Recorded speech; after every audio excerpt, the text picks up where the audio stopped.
Nouveau rendez-vous avec les hommes des médias, ce 11e jour du mois de Tébet ARS 18, soit le 4 décembre 2022, selon le calendrier romain. Le thème central de cette conférence de presse, animée par le prophète Justin Olaniyan, est intitulé « Le temple de Dieu », un thème que le conférencier a permis à l'assistance de mieux comprendre dès l'entame de la dite conférence. Un temple est un lieu réservé au culte d'une divinité. Il est aussi un espace sacré où un édifice cultuel est placé sous la protection d'une divinité où un rite est pratiqué.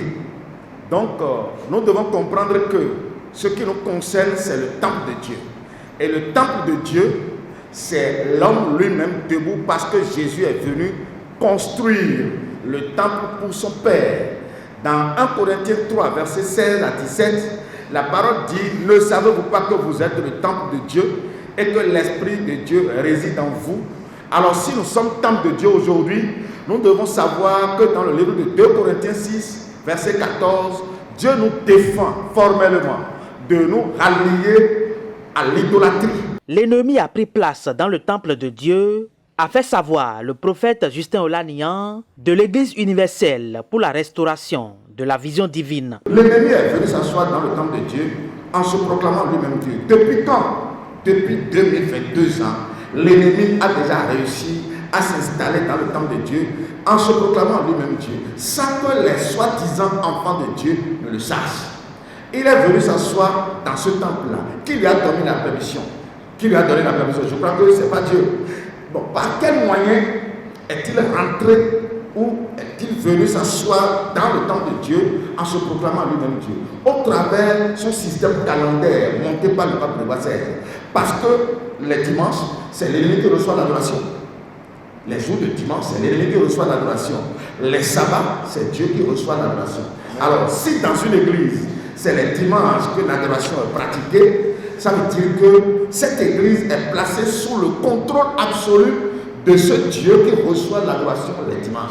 Cette situation a engendré plusieurs comportements néfastes dans les rangs des humains. Sous le contrôle de l'ennemi, les hommes s'adonnent à l'adoration d'autres dieux, autres que leur créateur, et participent également à la célébration de plusieurs fêtes non reconnues par la Bible. Janvier et la Noël ne sont pas des fêtes de Dieu, mais le système que la Rome nous a imposé, le système dans lequel nous trouvons toute panoplie de fêtes qui ne sont pas en l'honneur de Dieu. Parce que quand vous rentrez dans ce système, vous allez trouver la Noël, vous allez trouver janvier, vous allez trouver Épiphanie, vous allez trouver fête des pères, fête des mères, Assomption, Ascension, Pentecôte de dimanche, Pâques de dimanche, Saint-Valentin. Les fêtes, vraiment, elles sont nombreuses. Alors que Dieu, dans la Bible, nous donne l'occasion de célébrer seulement 3 fêtes. 25 décembre n'a jamais été la date de naissance de Jésus-Christ. Personne ne connaît la date de naissance de Jésus-Christ parce qu'il n'est pas né dans un hôpital. Jésus est né dans une bergerie. Jésus a parlé de quelle abomination? L'abomination dont a parlé le prophète Daniel, qui est le changement du temps de Dieu en faveur du temps de l'ennemi. Et le monde entier vit dans le temps de l'ennemi aujourd'hui. C'est pourquoi toutes les pratiques que nous observons sont qualifiées d'idolâtres devant Dieu. Que personne n'aille dans les églises à cette veillée-là, parce que c'est une veillée de programmation, de haute tuerie. Que personne n'aille dans les églises à cette veillée-là. Que personne ne vous amène à manger que vous allez accepter. Ce n'est pas Dieu, le vrai créateur du ciel et de la terre, qui est en l'honneur. Jésus ne s'appelle jamais Noël. Le 1er janvier est en l'honneur du Dieu romain nommé Janus, divinité italique romaine, à double visage, connaissant le passé et l'avenir de tous ceux qui sont avec lui.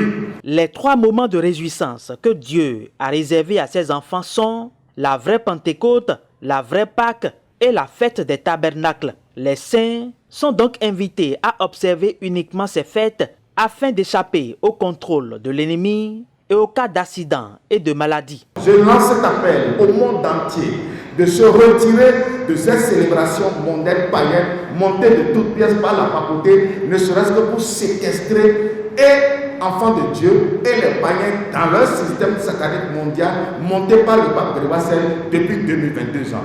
Parce que la papauté a renversé tout ce que Dieu a établi pour le bonheur de l'homme et a réussi à établir ce que lui veut. C'est pourquoi leur démon est venu s'asseoir dans le temple de Dieu en se proclamant lui-même Dieu. Il faut rappeler que cette conférence de presse s'inscrit dans le cadre des nombreuses initiatives prises par l'Église universelle pour la restauration de la vision divine pour porter très loin la vraie parole de Dieu. Dieu qui se lève et ses ennemis se dispersent.